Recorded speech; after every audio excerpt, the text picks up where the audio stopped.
One of the most challenging parts of downsizing is dealing with the sentimental items. These are the things that tug at our heartstrings and can be the hardest to let go of. Your belongings may carry a lot of emotional weight for you, even if they don't for others. It's important to recognize and honor that, but also understand that others, even your family, may not feel the same attachment. If you only have a couple of small sentimental items, you can probably take them with you, but realistically, you can't take everything you love to your new downsized home. So what about all the other things that hold special memories but simply won't fit? Items like your children's artwork and photos, those can be a big challenge.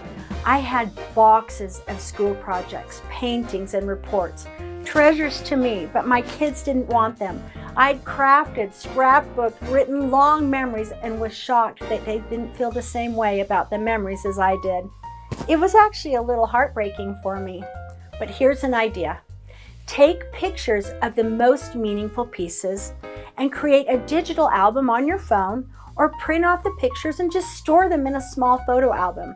That way, instead of boxes of papers, you have a compact book that holds all of those precious memories. It was a practical solution that allowed me to keep the joy those items brought without cluttering my new space. Downsizing doesn't mean letting go of the memories. It's just finding new ways to preserve them. If I can be of assistance to you in your downsizing process, I would love to help you.